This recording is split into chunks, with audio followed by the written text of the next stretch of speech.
La historia de la Iglesia de Jesucristo merece que se recuerde. Pesquisas. Mormonas. Hola a todos, bienvenidos al episodio 158 del 2 de agosto de 2020. Bienvenidos a Pesquisas Mormones, yo me llamo Don Pesquisas, hablándoles aquí desde mi búnker en un lugar no identificado de las montañas rocosas. Hoy quiero agradecer al señor Francisco. Muchísimas gracias, Francisco, por su donación en PayPal, que fue la mitad de lo que me llega mensualmente, más de la mitad de lo que me llega mensualmente por Patreon. Así que me salvo el Don Francisco. Muchísimas gracias. Y anuncio realmente no hay, excepto que no creo que vaya a haber programa la semana que viene.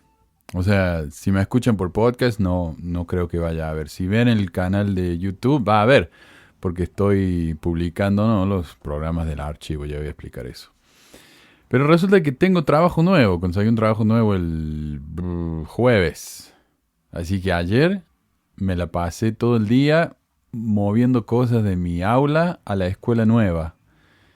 Pero sí, estuvimos haciendo eso con mi esposa, con mi hijo, ayudándome a mover las cosas a la escuela nueva.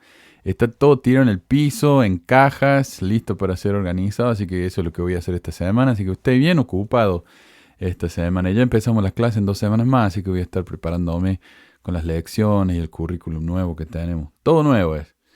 La español es nuevo, matemática nueva, así que todo nuevo. No sé ni lo que voy a enseñar, así que voy a estar con eso. Discúlpenme. Y alguien me preguntaba por qué los programas en YouTube, dice por ejemplo episodio 57 y el próximo es episodio 150. Bueno, es que esto siempre ha sido un podcast.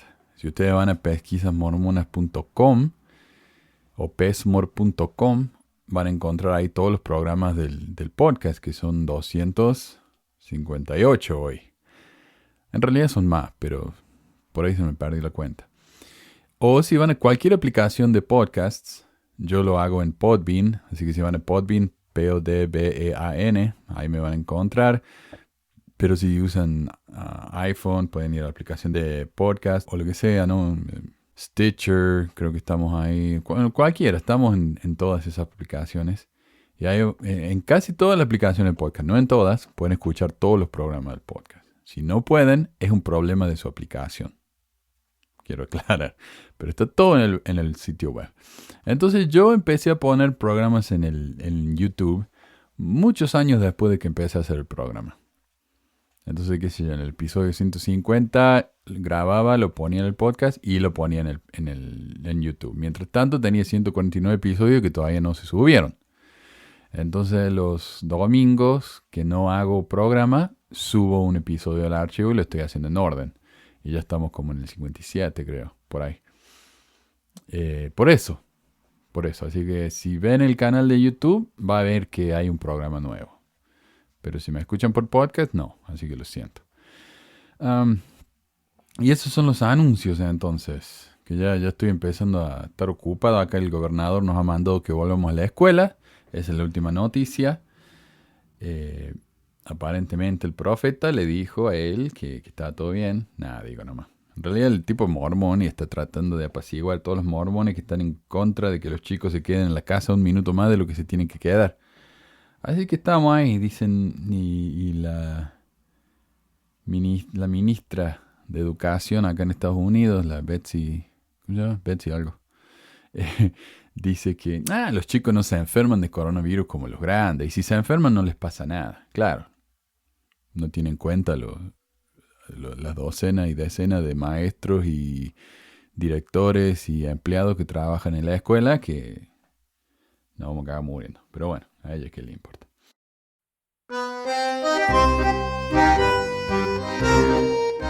Noticias. He recibido un montón de mensajes y hasta esta mañana me siguen llegando con enlaces a la noticia sobre la cápsula de tiempo que acaba de abrir la iglesia. O sea, honestamente no me parece tan importante noticia, especialmente en medio de todo lo que estamos pasando, Pero es una buena distracción por parte de la iglesia, además que es un buen tiempo para abrirla, ya que están remodelando el templo y tiene varias grúas a mano, así que ¿por qué no? La cápsula estaba en la pelota de cemento esa abajo del Ángel Moroni, una esfera de concreto, hormigón, y básicamente es un montón de monedas oxidadas y libros destruidos e irreconocibles, pero nunca hay que dejar pasar algo remotamente interesante y hay que publicarlo en todos los medios. Me parece que los de Central del Libro de Mormón se dieron cuenta del bodrio, ¿no?, de lo aburrido que es esta noticia, y trataron de hacerla más interesante cuando titularon a su video sobre el tema: de última hora, nuevos libros y placas metálicas descubiertos en Templo de Salt Lake. Por supuesto, al ponerle al título placas metálicas, están haciendo pensar al espectador que tal vez se trata de la plancha del Libro de Mormón o la plancha de latón esa de Labán o algo así, ¿no? Pero no solo no son placas metálicas, sino que es una sola y está en bastante horrible estado. Y no es más que una placa con los nombres de la presidencia y de la estaca de aquel tiempo. O de la iglesia, perdón. Ese video tiene 45.000 visitas. Y dicen que yo pongo título dramático, ¿no?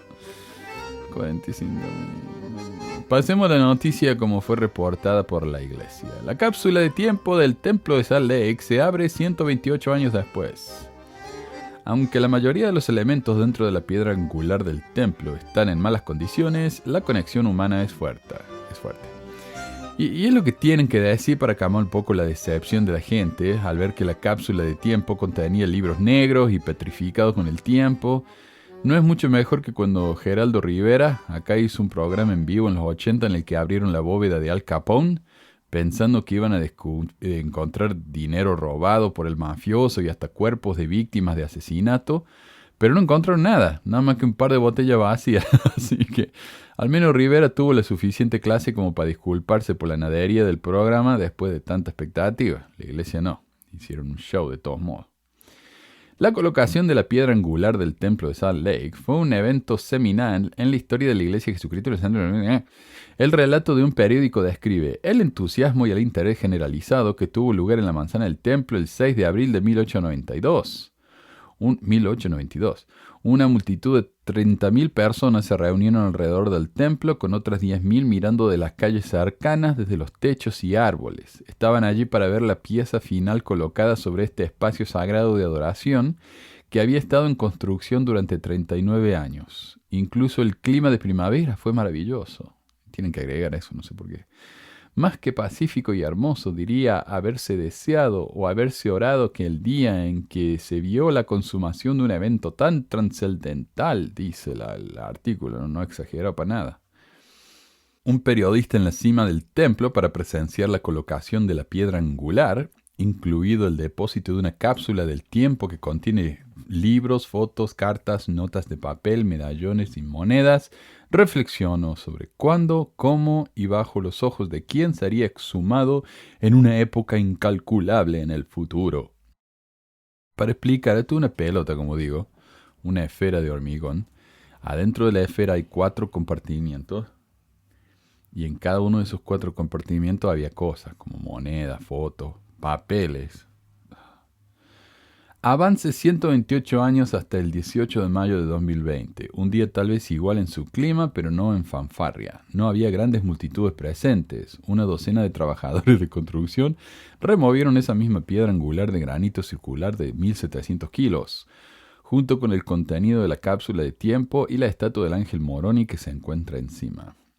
Esta se hizo para preservar y restaurar durante la mejora sísmica del templo que comenzó en enero de 2020.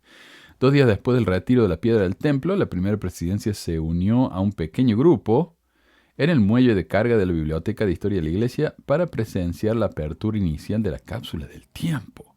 Desde entonces, los expertos en conservación y los albañiles han cortado cuidadosamente el granito y el cemento de la piedra angular para recuperar el resto de los tesoros que se han acumulado en varias cavidades durante casi 13 décadas.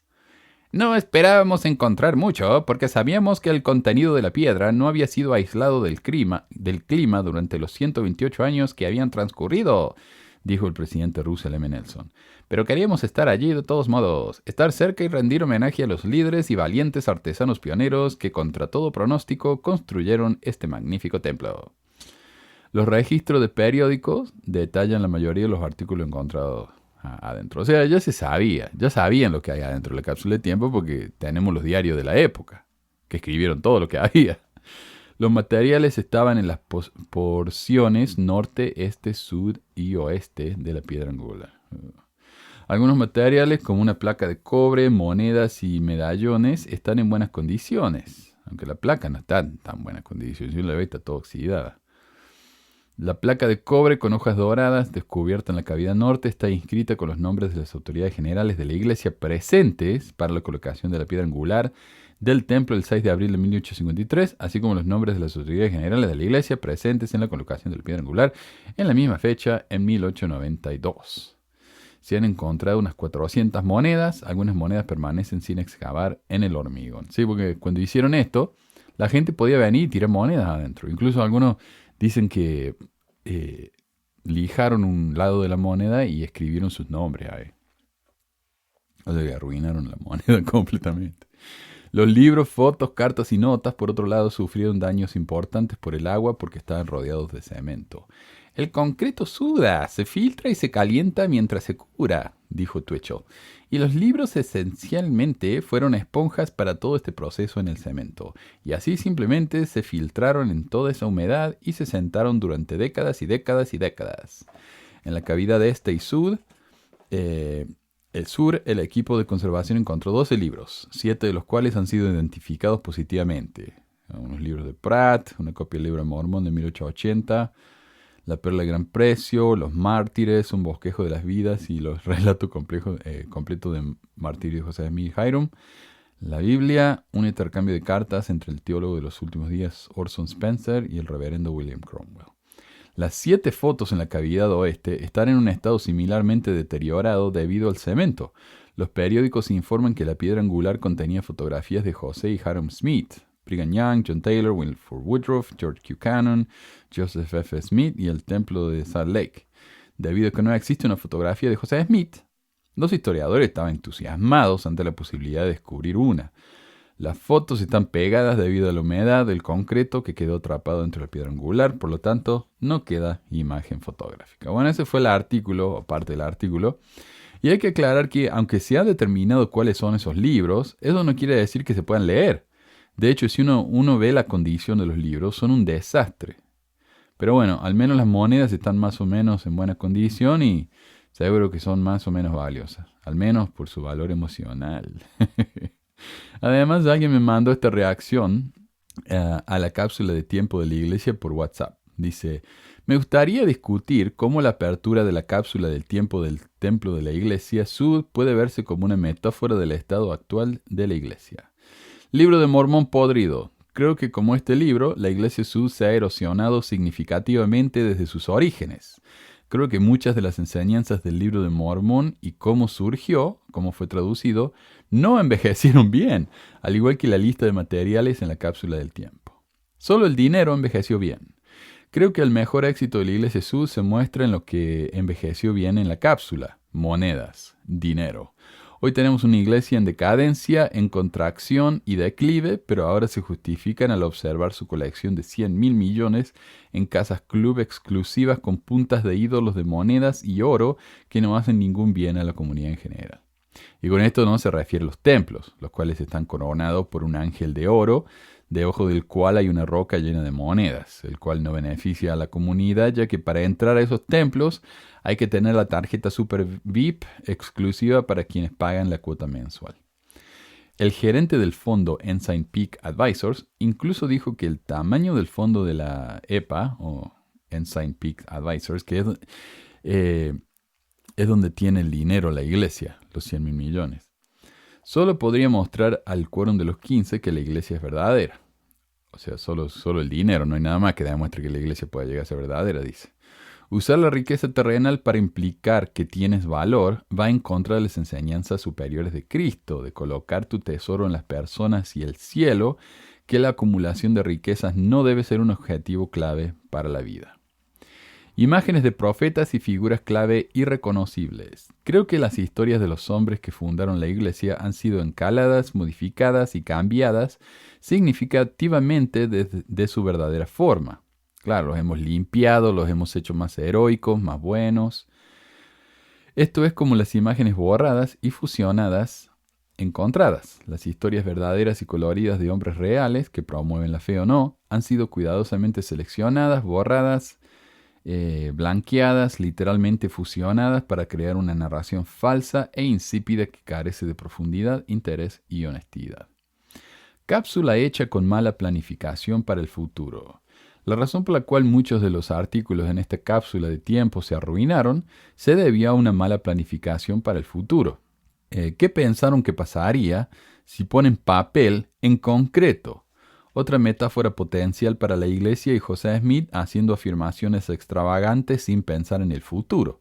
Claro, funciona hoy para edificar la fe, pero en 130 años, tomen el libro de Abraham por ejemplo, cuando realmente podamos traducir a egipcio, realmente sabremos que esas son jarras canópticas de los 4 hijos de Horus y no de los dioses inventados por José.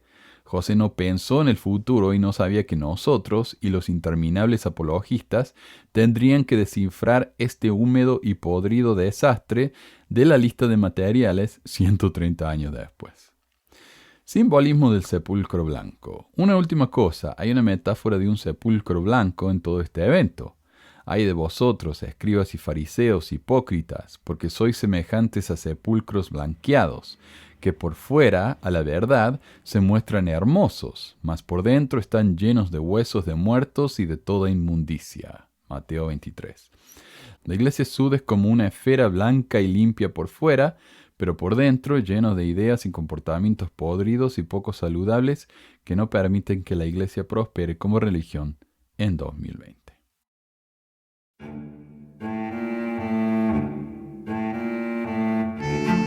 Mensajes.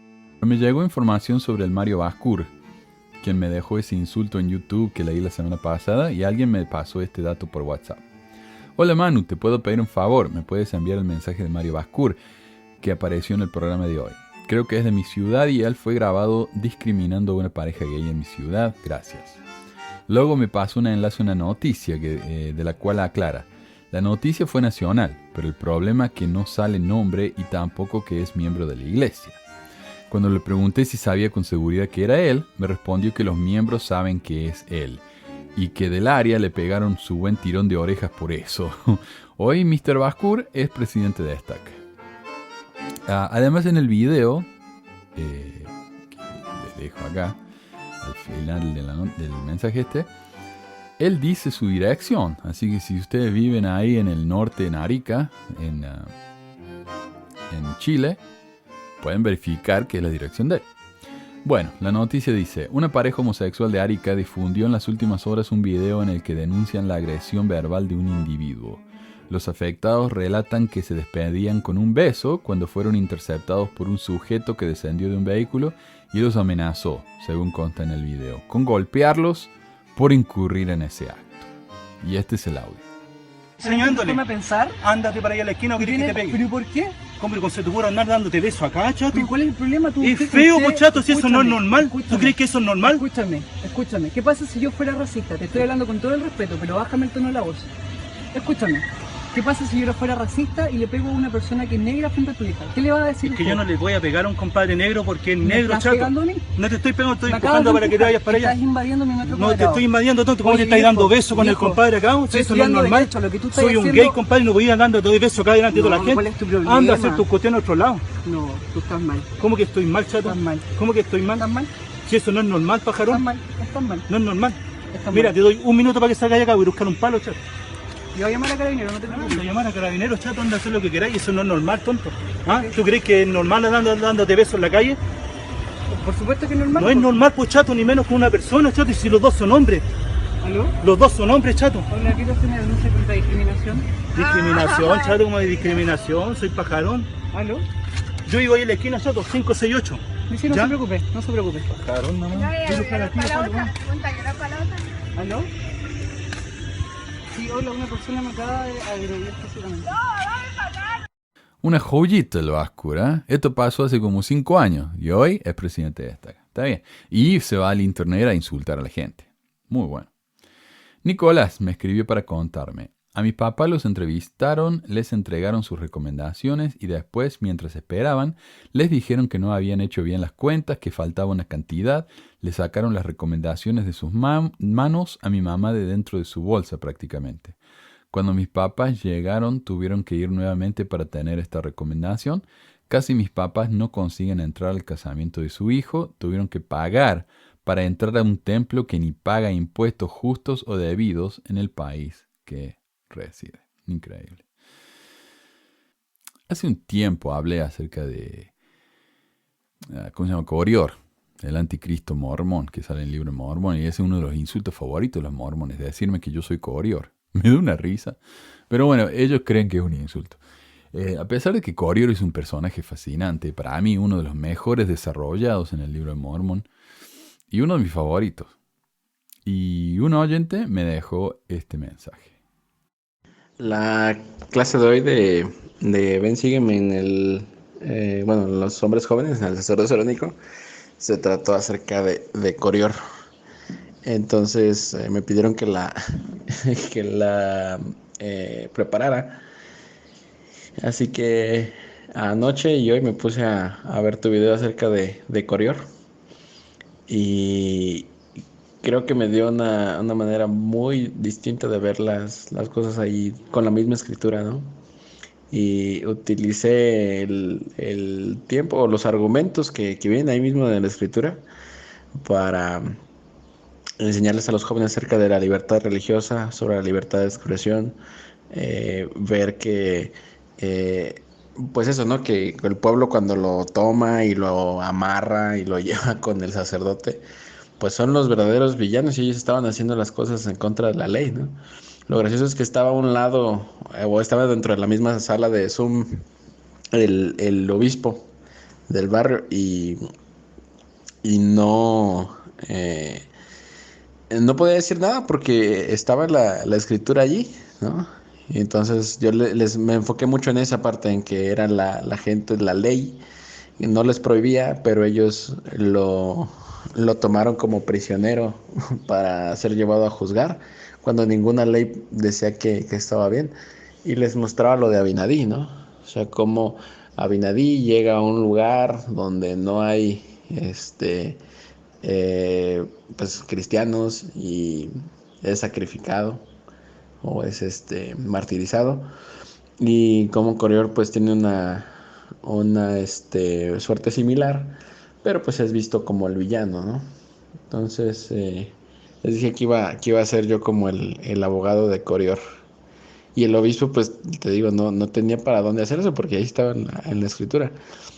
Entonces creo que si aprendemos o si analizamos la escritura desde ese punto de vista, es muy sencillo que la gente vea el libro de Mormón por lo que es, ¿no?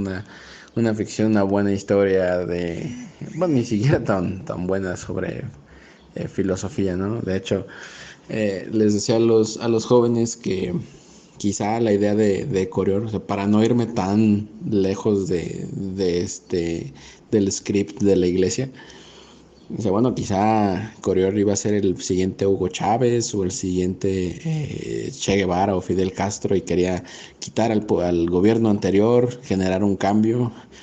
Y pensé, bueno, ya me estoy escuchando muy como un López Obrador moderno.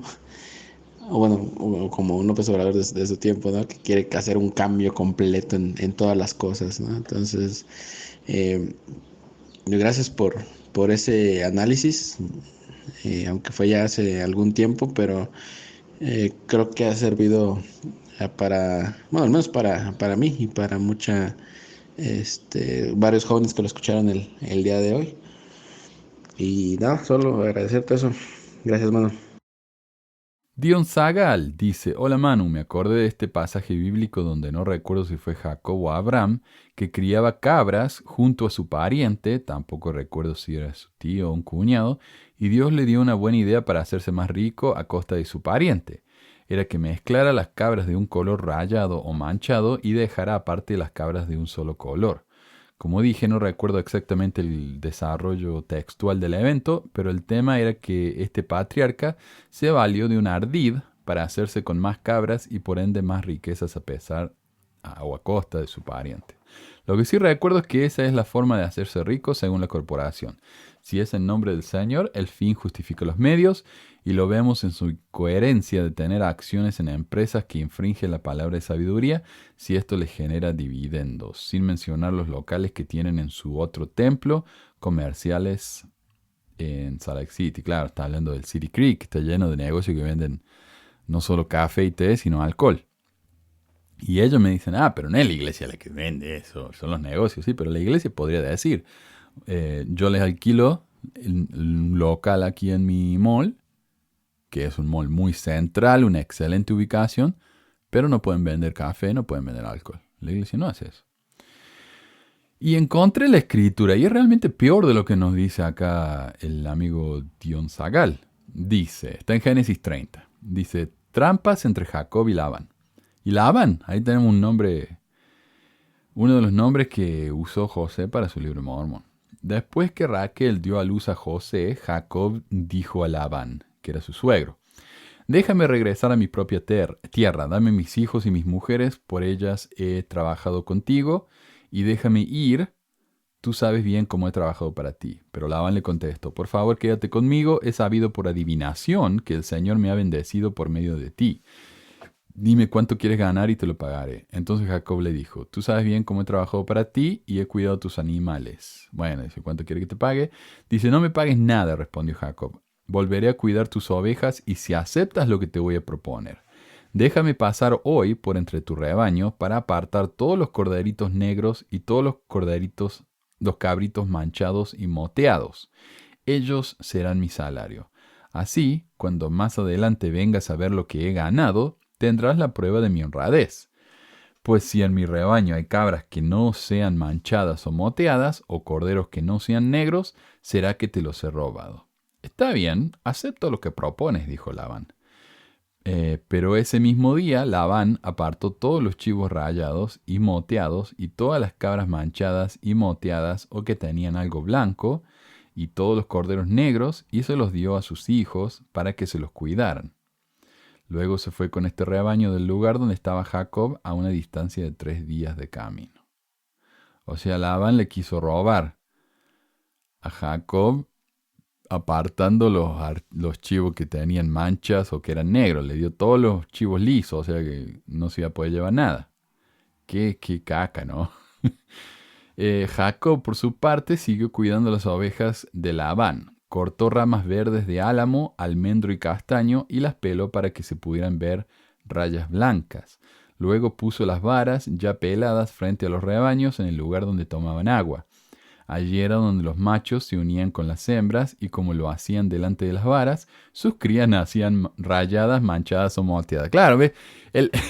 Lo que es la ciencia, ¿no? Si uno tiene una cabra, tiene un bebé, o procrea enfrente de una sombra rayada, los hijos van a nacer rayados. Buenísimo, así lo jodió entonces el Labán, ¿cómo se llama este? El Jacob a su suegro Labán. Dice, ¿sí? ¿No me va a dejar ningún cabrito moteado ni rayado? No importa, yo lo voy a hacer con la ciencia. Y dice, allí era donde los machos se unían con las hembras, y bla, bla. Entonces Jacob las apartaba y las ponía frente a los animales rayados y negros del rebaño de Labán. Así Jacob fue formando su propio rebaño, separándolo del rebaño de Labán. Cada vez que los animales más gordos se unían para tener crías, Jacob ponía las varas en el lugar donde tomaban agua, de manera que pudieran ver las varas en el momento de unirse. Entonces, otro tema científico. Cuando un gordo tiene un bebé con una gorda, el bebé va a ser gordo, obviamente. Pero cuando venían los animales más flacos, no ponían las varas. Por eso los animales más flacos eran para Labán y los más gordos eran para Jacob. De esa manera Jacob se hizo muy rico y llegó a tener muchas ovejas, esclavos, esclavas, camellos y asnos. esclavos y esclavas. Curioso, ¿eh? La iglesia habla de gente, profetas, teniendo esclavos. Qué bárbaro. Me van a decir, no, pero no eran solo esclavos, eran sirvientes. Eran esclavos. El tema del día.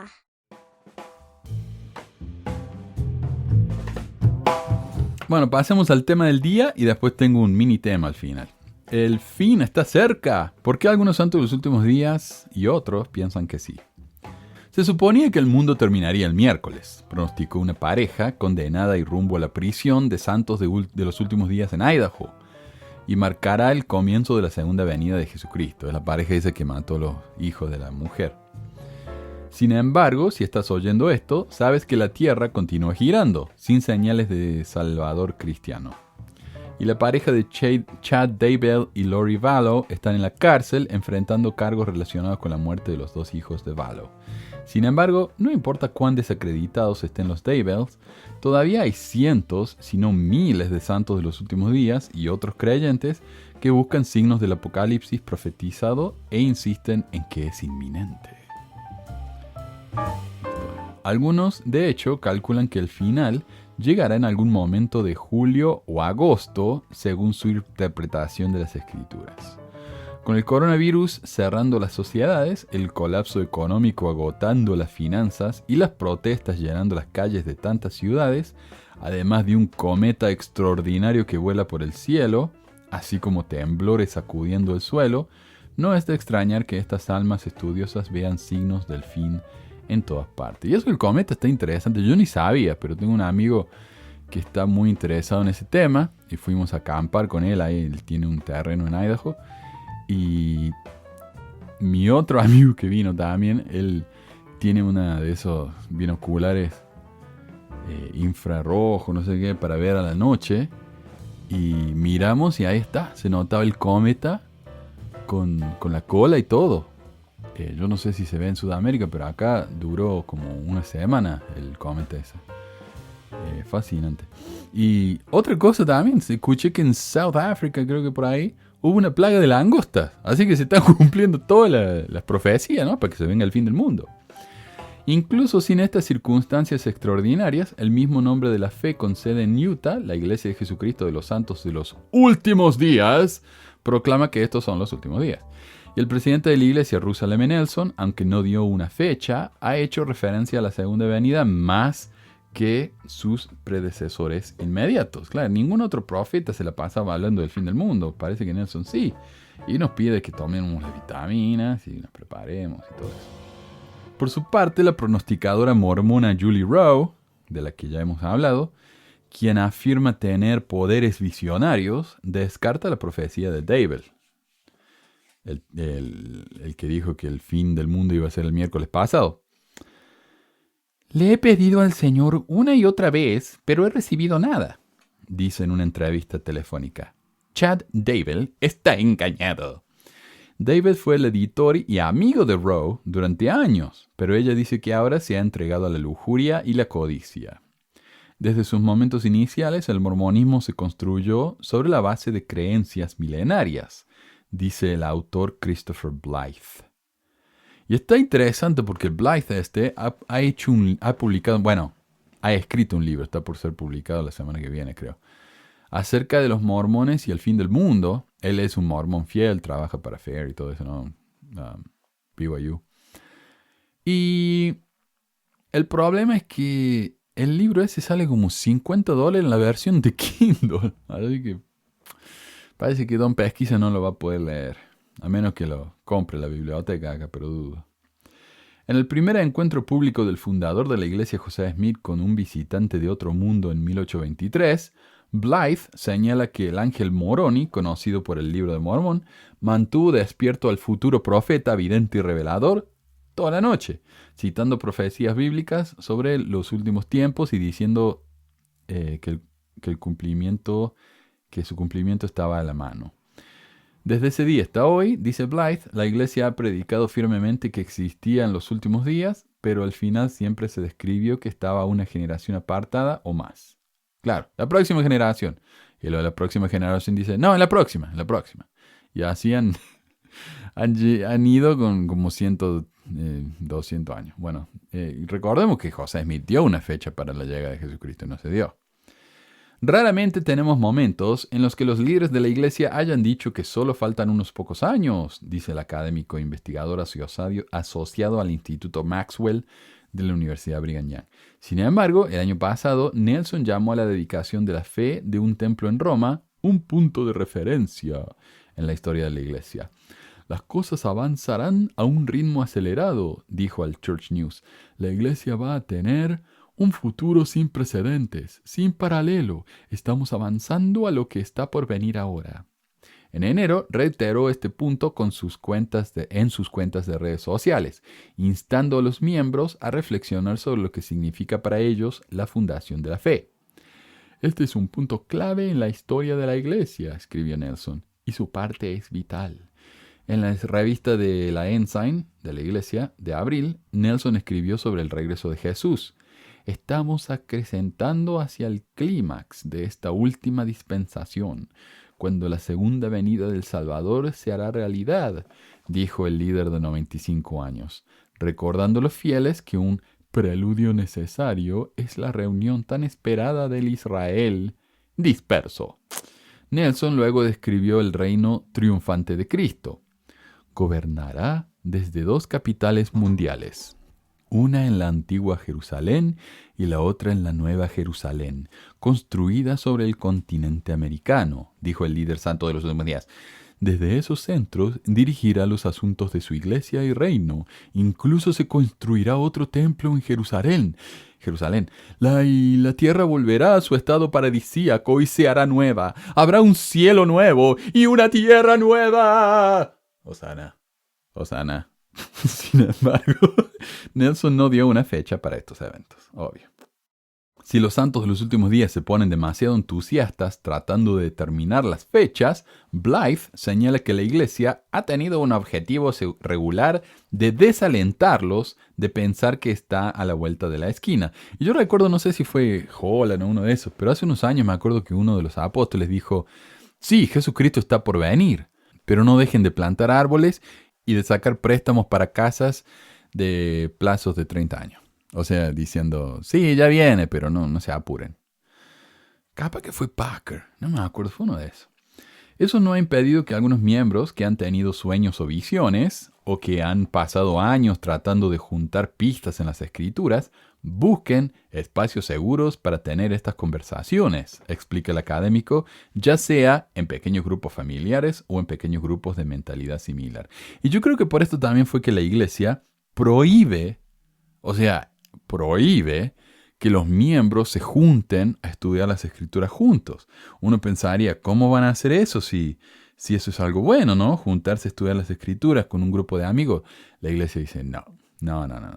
Porque si no pasa lo que está pasando en Idaho, donde uno ya dice que ya habló con Jesús, que se hizo profeta, y la gente lo empezó a seguir, y se están haciendo sus propias ramas mormonas modernas. La iglesia quiere evitar eso, entonces dice, claro, no, mejor no se junten. Mejor háganlo solo cuando estén en la capilla, cuando haya un obispo presente y eso.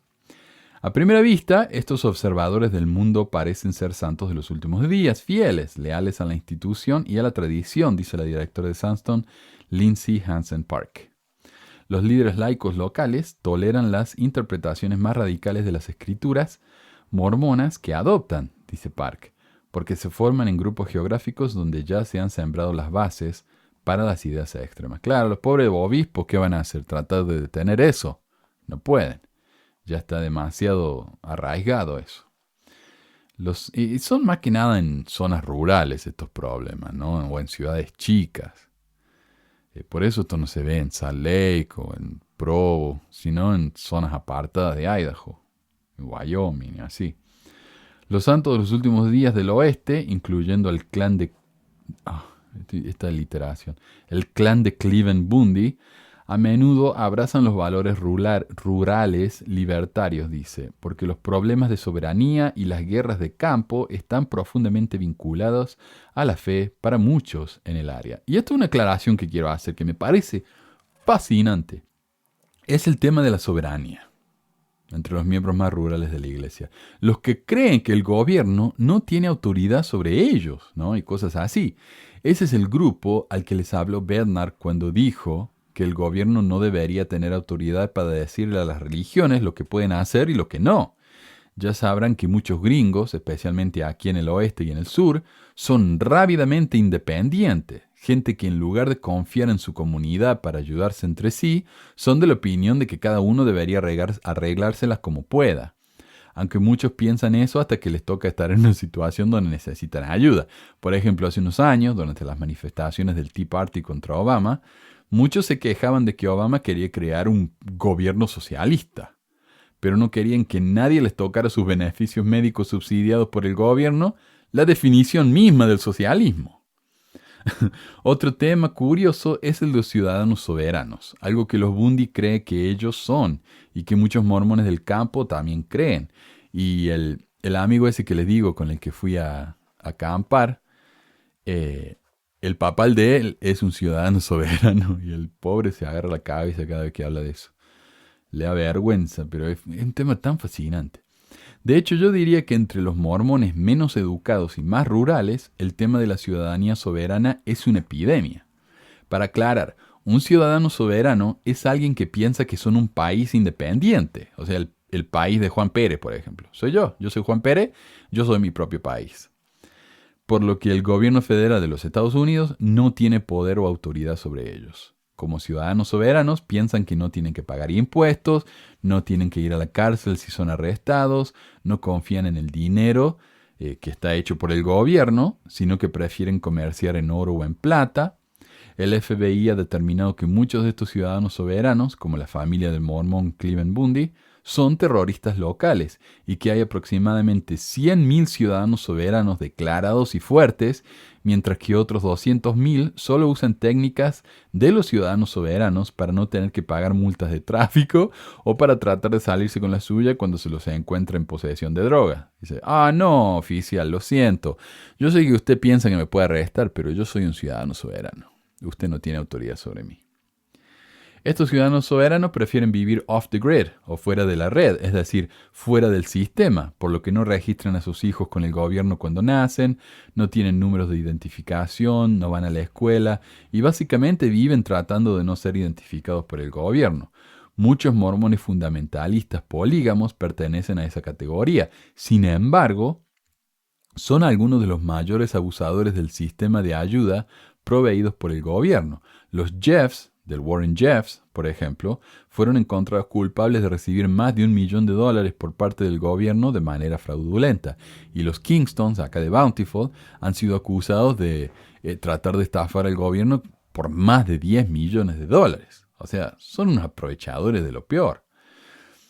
Bueno, y continúa el artículo. Dice, venas similares corren dentro de la corriente principal de los santos de los últimos días en Utah, Nevada, Arizona y Idaho, dice Park, quien presenta el podcast Año de la Poligamia, el cual rastrea a sectas disidentes dentro de la tradición mormona. Y esta chica, Lindsay Park, ella ha hecho un trabajo maravilloso para ayudar a la gente, a las mujeres y a los niños en la iglesia fundamentalista. También ha ayudado a varios hombres, ¿no? que se ven atrapados en esa iglesia y no pueden salir.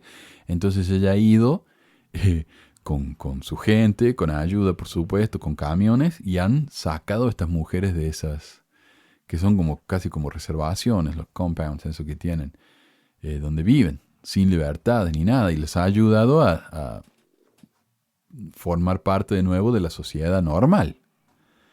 Realmente lo que ha hecho esta mujer es invaluable. Estos movimientos atraen a los santos de los últimos días, dice Park, porque obtienen más autonomía teológica en una tradición que promete la posibilidad de experiencias místicas y dones espirituales. Y esto es lo que dijo José Smith a la gente. Él dijo, todo miembro de la iglesia va a poder tener su propia piedra de vidente. Todos van a poder recibir revelación personal. Hasta que la gente empezó a recibir revelaciones personales que iban en contra de las del profeta. Entonces el profeta dijo, no, les voy a explicar. Existe una cosa que se llama mayordomía. Yo recibo profecías por ustedes. Si ustedes reciben una profecía que va en contra de la mía, están siendo apóstatas. Pero claro, la iglesia nos promete esa revelación personal. Entonces mucha gente confía en eso tienen revelaciones personales y se confunden cuando la iglesia no se las acepta, como en el caso de Julie Rowe, que ha tenido sus revelaciones, ha hablado con Jesús y la iglesia va y la excomulga. Nada que ver, claro que están confundidísimos. Están influenciados en gran medida por tanto la cultura cristiana estadounidense popular, trabajo energético, aceites esenciales, misticismo cristiano, supervivencia, dice ella, y por las predicaciones del miedo rojo del expresidente de la iglesia Ezra Taft Benson durante la época de la Guerra Fría y del defensor de la sociedad John Birch, Cleon Skousen. Y algún día tengo que hablar de la sociedad John Birch, que no es una organización mormona, pero estaba llena de mormones. Y que Benson, el profetoide, era un gran defensor también, así como Cleon Skousen.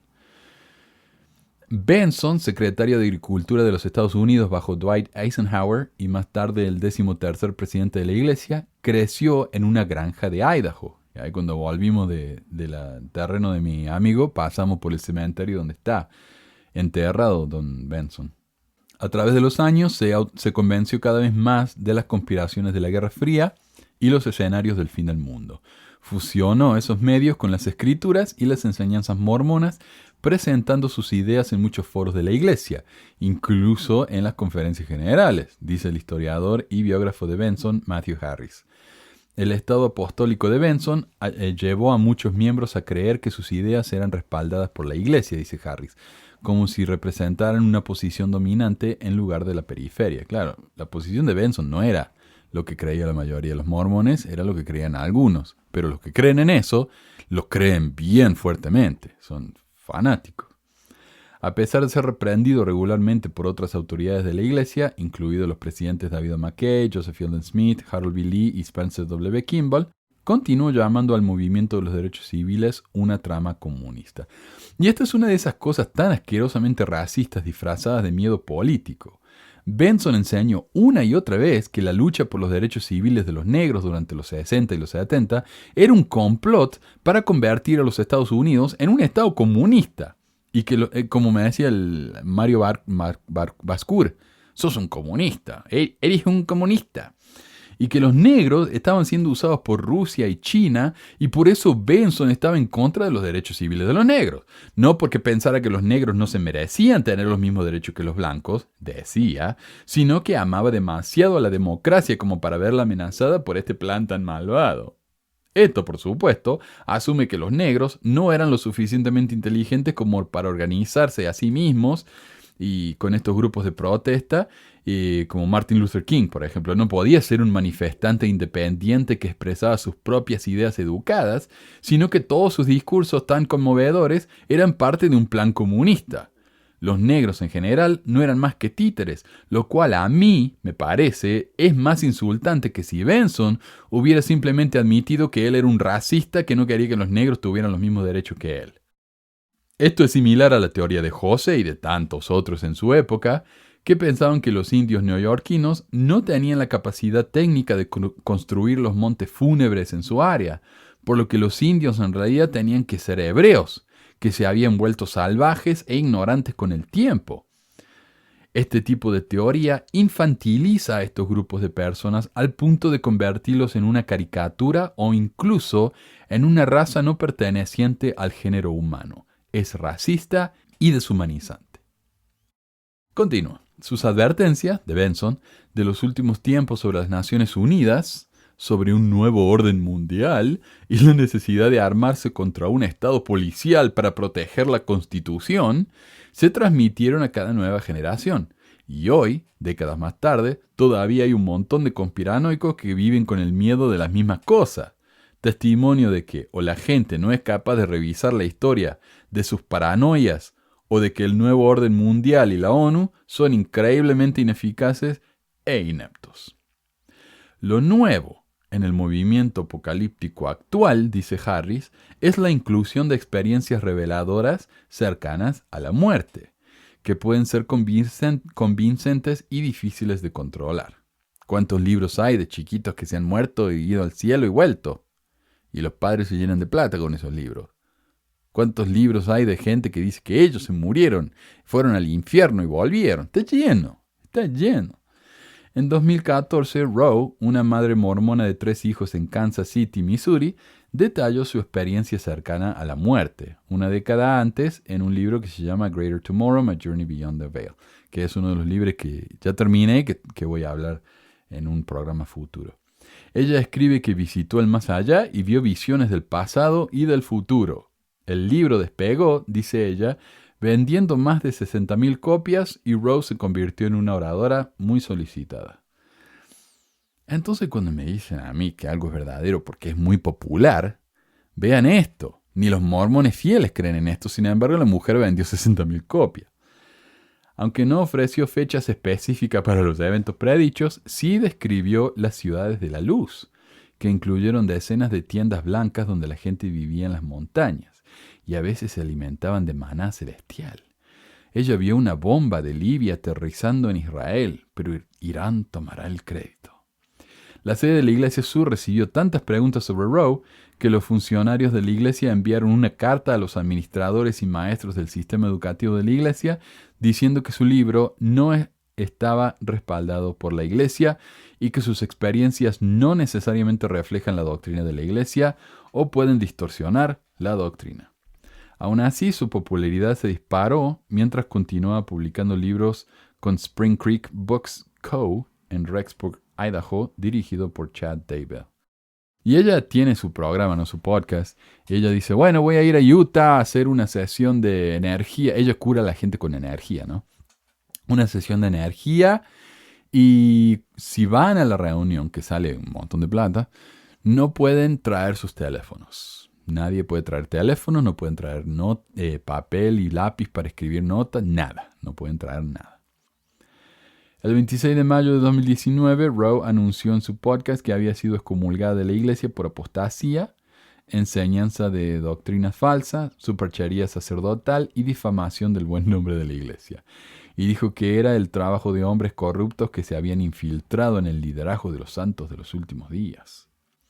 Ella profetizó que los líderes de la iglesia eventualmente la visitarían donde viviría en Idaho, después de la destrucción de Salt Lake City, escribió Blythe, y buscarán su perdón. Desde entonces, sin embargo, dice que otros grupos apocalípticos, especialmente Otra Voz de Advertencia, que tiene unos 20,000 seguidores en línea, se han distanciado de Roe con la esperanza de permanecer cerca de la iglesia. Aún así, Roe continúa con lo que ve como su misión, advertir a las personas y ayudarlas a discernir lo que viene. Esto incluye un terremoto más grande a lo largo del frente Wasatch el año que viene. Tuve una visión del terremoto de Salt Lake del 18 de marzo y la trompeta que se cayó de la estatua del ángel Moroni, dice. Lástima que no le advirtió a nadie, ¿no? Lucifer está detrás de esto, declaró Roe. Y él y un consejo de 13 hombres, los titiriteros con sede en Suiza, están orquestando todo. Claro, serán los Vanderbilt y Bill Gates y todo eso, ¿no? Fuentes policiales en Rexburg dicen que los amigos de Daybell se les dijo que el principio del fin sucedería el 22 de julio.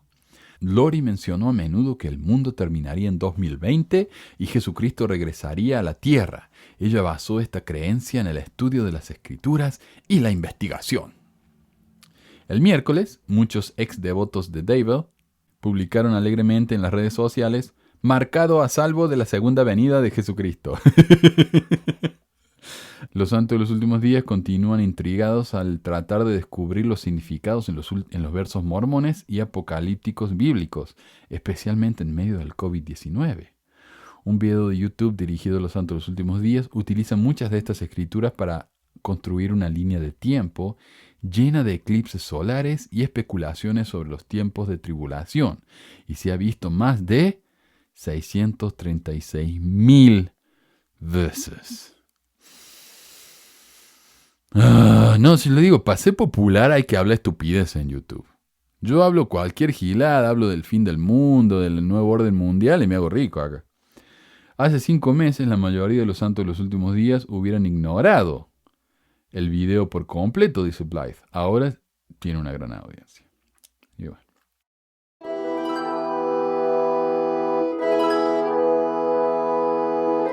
Y este es un mini tema que hace rato que estoy queriendo hablar y por fin lo he terminado hoy.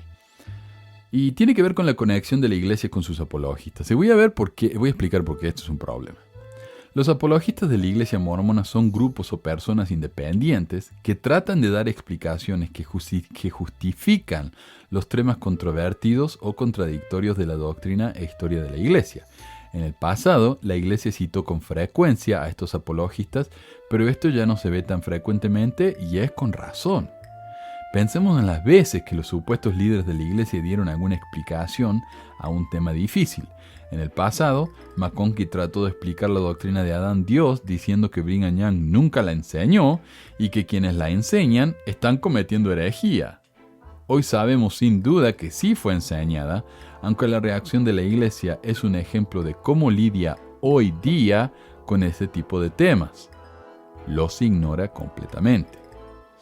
La iglesia ha tratado de tocar algunos de estos temas controvertidos en sus ensayos, pero la realidad es que estos ensayos no cubren ni una fracción de los temas problemáticos con la historia mormona. Y hoy prefiere dejarle ese trabajo a los apologistas, un grupo de, como dije, personas independientes que no tienen miedo de avanzar las teorías más descabelladas, y el hacerlo cumple una doble función. Ofrece respuestas para los miembros que están preocupados por estos temas, a la vez que distancia a la iglesia de esas respuestas, ya que estos grupos siempre se aseguran de aclarar que ellos no están asociados con la iglesia.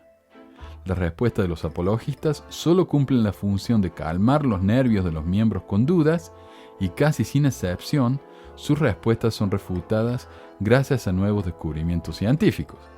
Si la iglesia hiciera estas afirmaciones o explicaciones de manera oficial, quedarían tan en ridículo como lo quedó en el pasado, cuando trató de avanzar esas teorías.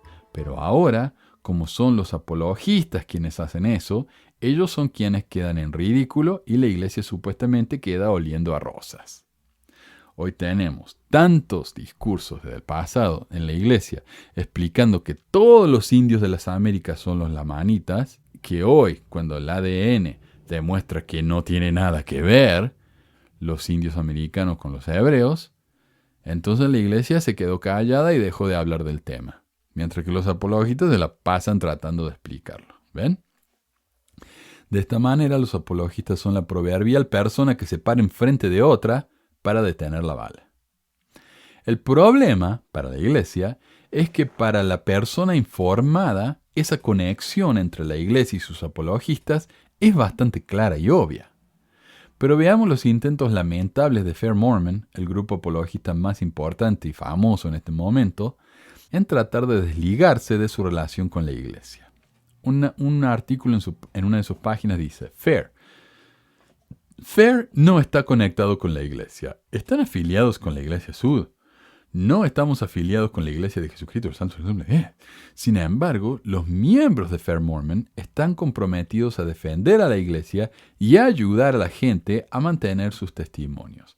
Mientras que Fair Mormon no está respaldada oficialmente por la iglesia. La iglesia ha referido a la gente a nuestros recursos de tiempo en tiempo. ¿Está afiliado con BYU? No, deben estar pensando en el Instituto Maxwell, antes conocido como FARMS. En otra sección de su sitio web, Fair tiene el siguiente artículo: ¿evita la iglesia respaldar a los estudiosos apologéticos Sud? La iglesia y sus líderes son justamente cautelosos acerca de respaldar oficialmente cualquier material que no haya sido aprobado por el proceso de correlación de la iglesia. Para la mayoría de las empresas seculares, como las relacionadas con la ciencia y la historia, la iglesia no otorga respaldo oficial ni adopta ninguna posición oficial. Sí, me pregunto por qué. Los apologistas lo prefieren de esta manera. Por ejemplo, Fair Mormon puede y comete errores. Si nos llaman la atención, nos esforzamos por corregirlos, pero la iglesia no se hace responsable de los errores que nosotros, como miembros privados, podamos cometer. Además, si la iglesia comete un error en sus afirmaciones, es un problema, porque la iglesia está dirigida por profetas. Entonces, ¿cómo puede ser que los profetas se la pasen cometiendo errores? Entonces, la iglesia hoy no dice nada y deja que los de Fair Mormon pasen vergüenza. La iglesia, dice Fair Mormon, y sus líderes se enfocan en predicar el Evangelio de Cristo y administrar las ordenanzas salvadoras. Los miembros privados interesados pueden tratar de explicar y defender su fe con las mejores herramientas a su disposición, pero la verdad de esa fe no depende de la solidez de sus argumentos. Y ahí está el detalle. La iglesia no quiere hacerse responsable de los errores de los apologistas, a pesar de que se beneficia de esas explicaciones cuando les conviene. Por ejemplo, cuando uno va al sitio de la iglesia y busca Fair Mormon, uno encuentra varios artículos y noticias, como por ejemplo una página llamada Enlaces a recursos de estudio del Evangelio, en la que se da el link a la página de Fair Mormon con la descripción: respuestas bien razonadas y fieles a preguntas doctrinales, históricas y sociales, pero con la advertencia: los siguientes sitios web son mantenidos por terceros que no están afiliados a la iglesia. Al vincular a este contenido, la Iglesia de Jesucristo de los Santos de los Últimos Días no respalda el contenido de esos sitios. Entonces, ¿en qué quedamos? Acá la iglesia claramente está tratando de quedar bien con Dios y con el diablo, refiriendo a sitios que ayudan al estudio del Evangelio, pero a la vez se lava la mano de su contenido. Pero el vínculo es aún más cercano cuando uno investiga tan solo un poco. En el sitio de Book of Mormon Central del libro de Mormón, en una página de preguntas y respuestas sobre los donantes, el sitio dice que entre sus donantes está la fundación de la Iglesia de Jesucristo de los Santos de los Últimos Días. No dice cuánto les han donado, solo que han donado más de $10,000. Ahora, cuando uno va al sitio de fundaciones sin fines de lucro en la página de ProPublica, puede encontrar los documentos que estas fundaciones sin fines de lucro tienen que llenar todos los años, y donde se detalla el monto de las donaciones recibidas y cómo usan ese dinero. Y aprendemos que la fundación More Good, o la More Good Foundation, una fundación dedicada a llenar el Internet con contenidos de la iglesia, y que en su página de preguntas y respuestas aclara que no opera independientemente de la Iglesia de Jesucristo y de los Santos de los Últimos Días. No es administrado ni financiado directamente por la Iglesia. Y que no hablamos por la Iglesia. Recibió $175,000 de la Fundación de la Iglesia de Jesucristo de los Santos de los Últimos Días en 2018, $175,000 en 2017, $175,000 en 2016, $150,000 en 2015 y así. De estos documentos también aprendemos que el director de la fundación, un tal Jonathan Johnston, gana $150,000 al año haciendo esto, así que es un negociazo. También aprendemos que la More Good Foundation dona dinero a Fair Mormon. Entonces, ¿la iglesia financia a Fair Mormon? Ellos dicen que no, pero según los documentos de los impuestos, sí. Como para terminar esta sección, ¿no? Quiero compartir un segmento de un video publicado por Book of Mormon Central del libro de Mormón, en el que dicen explícitamente que la iglesia les dice lo que tienen que hacer. Entonces, lo que hacemos en Book of Mormon Central, como dije, es publicamos artículos basados en estudios por fieles miembros de la iglesia que se han publicado por años. Y esos estudios, aunque no es nada oficial, recuerden que la iglesia, lo único que es doctrina es lo que tenemos en las escrituras, pero la iglesia ha dicho, y más últimamente, que nosotros como eruditos que somos, que publiquemos y que defendamos la fe, es lo que ha pedido la iglesia. Bueno, la misma iglesia solicitó a Book of Mormon Central que pudiéramos presentar información acerca de la perla de gran precio. Entonces, el resultado de esa petición es aquí en esta misma página que estás presentando. Lo más triste de todo esto es que la iglesia se basa en las explicaciones de gente que muchas veces no tiene nada que ver con las cosas que explica. Por ejemplo, el principal defensor y apologista de la poligamia de José Smith, Brian Hills, es un anestesista, y sin embargo sus estudios son citados en el sitio de la iglesia, en sus ensayos. Michael R. Ash, otro defensor popular de la iglesia y autor de cientos de artículos en defensa de la misma, es un fotógrafo. Pero claro, En una iglesia donde los profetas son abogados y negociantes, la relevancia de la educación recibida no parece ser muy importante. Pero ¿para qué arriesgarse a aceptar explicaciones de gente que habla con opiniones muy subjetivas y con información limitada?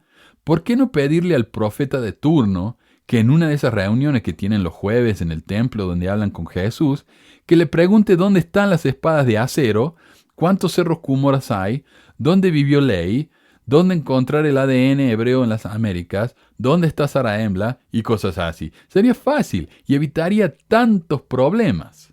Sin mencionar que demostraría que el profeta es, en efecto, un profeta. Mientras la Iglesia siga diciendo que las explicaciones de los apologistas no son oficiales, a la vez que les da plata por debajo de la mesa, están siendo no solo hipócritas, sino también cobardes. Bueno, amiguitos, ese fue el programa de hoy. Gracias a todos por escuchar y estar con nosotros. Nos vemos en 2 semanas. Y cuídense, por favor. Nos estamos viendo. Un abrazo grande a todos. Adiós.